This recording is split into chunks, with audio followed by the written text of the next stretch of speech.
Bacaan dari kitab kedua Makabe. Ada seorang ahli Taurat terkemuka bernama Eleazar. Ia sudah lanjut usia dan sangat terhormat. Ia dipaksa membuka mulutnya untuk makan daging babi. Tetapi ia lebih mengutamakan mati secara terhormat daripada hidup ternista. Maka ia memuntahkan daging yang haram itu dan dengan rela hati menuju ke tempat deraan. Memang demikianlah seharusnya tindakan orang yang berani menolak apa yang tidak halal untuk dikecap, kendati secara naluriah ia mencintai hidupnya. Tetapi para pengurus perjamuan kurban yang tak halal itu telah lama kenal baik dengan Eleazar. Karena itu mereka menyendirikan Eleazar, lalu menyuruh dia mengambil daging yang boleh dipakai dan yang dapat ia sediakan sendiri. Lalu dari daging itu cukuplah kalau ia pura-pura makan apa yang dititahkan raja. Dengan demikian nyawanya akan diselamatkan dan dia akan diperlakukan dengan baik demi persahabatan yang lama. Tetapi Eleazar mengambil keputusan mulia yang pantas bagi umurnya, bagi kehormatan usianya, dan bagi ubannya yang jernih dan amat mulia, pantas bagi cara hidupnya yang jernih sejak masa mudanya, dan terlebih pantas bagi perundang-undang suci yang diberikan oleh Allah sendiri. Dengan tegas ia minta supaya segera dikirim ke dunia orang mati saja. Kata Eleazar, "Berpura-pura tidaklah pantas bagi umur kami. Jangan-jangan banyak pemuda kusesatkan, oleh karena mereka menyangka bahwa Eleazar sudah berumur 90 tahun, beralih kepada tata cara asing. Boleh jadi mereka kusesatkan dengan berpura-pura demi hidup yang pendek dan fana ini. Selain itu, kuturunkan noda dan aib kepada usiaku. Kalaupun sekarang aku lolos dari dendam pihak manusia, tetapi tidak mungkin aku melarikan diri dari tangan yang maha kuasa, baik hidup maupun mati. Dari sebab itu, dengan berpulang sekarang secara jantan, aku mau menyatakan diri layak bagi usiaku. Dengan demikian, aku pun meninggalkan teladan luhur bagi kaum muda untuk dengan sukarela mati demi hukum Taurat yang mulia dan suci." Setelah berkata demikian, Eleazar langsung menuju tempat deraan. Adapun orang-orang yang beberapa saat sebelumnya bersikap baik terhadapnya, sekarang memusuhi dia, karena menurut mereka Eleazar tadi berbicara seperti orang gila. Sesudah didera sampai mati, Eleazar mengadu katanya, "Bagi Tuhan yang memiliki pengetahuan kudus, ternyatalah bahwa aku dapat melupakan diri dari maut, dan bahwa aku sekarang menanggung derita hebat dalam tubuhku akibat deraan ini. Tetapi dalam jiwa aku menderita semuanya itu dengan senang hati karena aku takut akan Tuhan." Demikian Eleazar berpulang dan meninggalkan kematiannya. Sebagian teladan keluhuran budi dan sebagai peringatan kebajikan, tidak hanya bagi kaum muda, tetapi juga bagi kebanyakan orang dari bangsanya. Demikianlah sabda Tuhan. Tuhanlah yang menopang aku. Ya Tuhan, betapa banyak lawanku, betapa banyak orang bangkit menyerang aku. Banyak orang berkata tentang aku, baginya tidak ada pertolongan dari Allah. Tetapi Tuhan, Engkaulah perisai yang melindungi aku. Engkaulah kemuliaanku, Engkaulah yang mengangkat kepalaku. Dengan nyaring aku berseru kepada Tuhan, dan Ia menjawab aku dari gunung-Nya yang kudus. Maka aku dapat membaringkan diri dari tertidur, dan kemudian bangun lagi sebab Tuhan menopang aku. Aku tidak takut kepada puluhan ribu orang yang mengepung aku dari segala penjuru.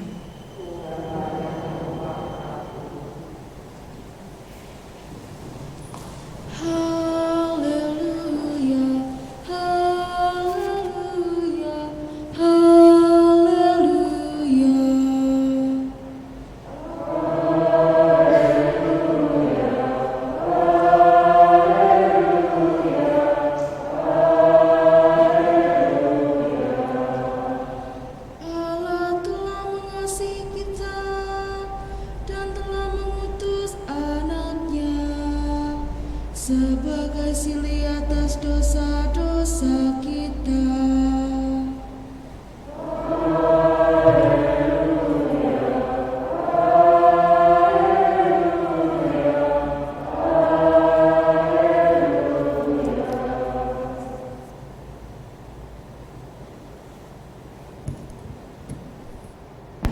Tuhan bersamamu. Inilah Injil Yesus Kristus menurut Lukas.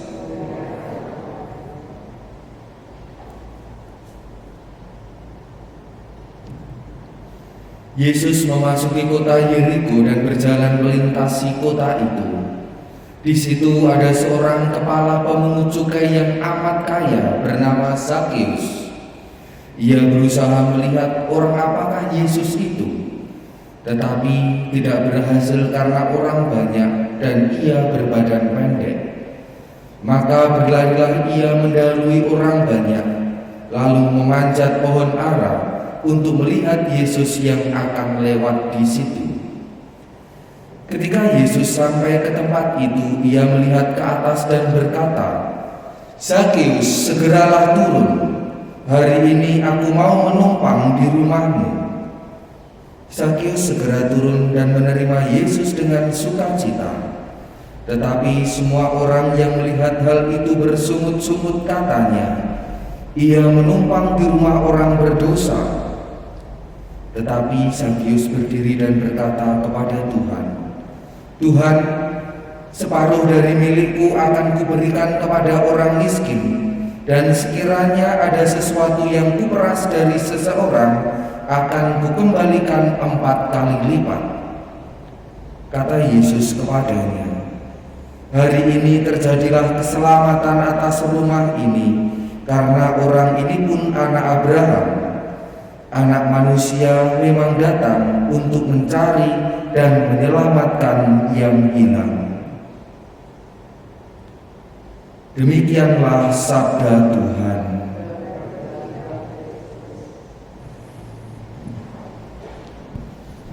Saudara-saudari yang terkasih dalam Kristus, melalui Injil yang kita dengarkan hari ini, kita belajar dari peristiwa atau sikap hidup Zakeus, di mana ini juga merupakan gambaran dari perjalanan orang beriman dalam mencari Tuhan, di mana Zakeus yang adalah orang yang kaya juga memiliki kedudukan yang tinggi karena dia adalah kepala pemungut cukai, tetapi hal itu tidak menjadikannya secara otomatis bisa langsung mengakses dapat bertemu dengan Yesus. Hal ini mau menunjukkan bahwa jabatan, kekayaan, posisi kita di dunia ini juga tidak dapat dijadikan sebagai saya lebih dekat dengan Tuhan, saya punya jalur khusus kepada Tuhan, saya punya jalan pintas kepada Tuhan. Semuanya sama di hadapan Tuhan, baik yang kaya maupun yang tidak, yang punya jabatan tinggi ataupun tidak, ataupun yang punya pekerjaan apapun, semuanya sama di hadapan Tuhan. Lalu ketika semua sama di hadapan Tuhan, Zakheus ini ketika dia mau menemui Yesus, bahkan mau melihat Yesus, dia punya kelemahan-kelemahan di mana dirinya itu di sini dikatakan pendek, lalu dia harus memanjat pohon. Di sini merupakan gambaran bahwa inilah jiwa dari manusia. Karena dosa manusia menjadi kerdil, karena dosa manusia menjadi terpuruk sehingga dia tidak dapat melihat Allah. Tetapi belas kasih Allah sungguh mengalahkan dosa dari manusia. Belas kasih Allah lebih besar daripada dosa yang dilakukan oleh manusia, sehingga Allah tetap bisa menjangkau manusia. Dan manusia itu tetap, meskipun di dalam dirinya ia lemah dan berdosa, ia tetap diajak untuk senantiasa berusaha untuk mencari Allah. Di sini dikatakan Zakheus itu kaya dan punya jabatan kepala pemungut cukai, tetapi dia tidak malu ketika dia harus memanjat pohon. Bisa dibayangkan kalau seorang yang kaya lalu juga punya jabatan, ketika harus melihat orang yang lewat, dia harus memanjat pohon. Di situ dia harus menyingkirkan rasa malunya kepada orang-orang yang ada. Ini sebuah usaha yang perlu kita lakukan pula sebagai orang-orang yang berdosa, di mana usaha itu sangat diperlukan agar kita bisa merasakan, agar kita bisa membuktikan bahwa saya ini orang berdosa dan saya mau bertobat. Belum lagi Zakheus dikatakan di sini banyak orang yang mengatakan bahwa dia itu orang berdosa. Karena di sini dikatakan orang banyak itu mengatakan kepada Yesus bahwa ia menumpang di rumah orang berdosa.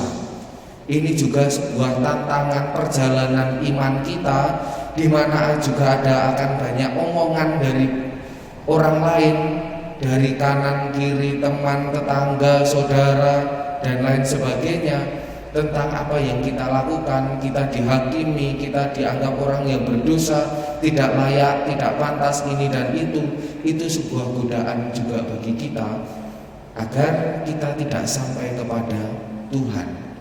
Maka yang perlu kita lakukan adalah tetap berusaha untuk mencari Tuhan dalam hidup kita, untuk mau berjumpa dengan Tuhan. Dan ketika perjumpaan itu terjadi, seperti yang dialami oleh Zakheus, yaitu keselamatan. Karena ketika perjumpaan dengan Tuhan itu akan membawa perubahan kepada hal yang lebih baik. Maka pada kesempatan ini mari kita mohon kepada Tuhan agar kita tetap mau berjuang dan mampu berusaha untuk berjumpa dengan Tuhan di tengah kelemahan dan dosa yang kita miliki, agar keselamatan itu sungguh-sungguh terjadi di dalam hidup kita dapat mengatasi segala godaan dan tantangan itu. Berkat Tuhan senantiasa menyertai kita semua.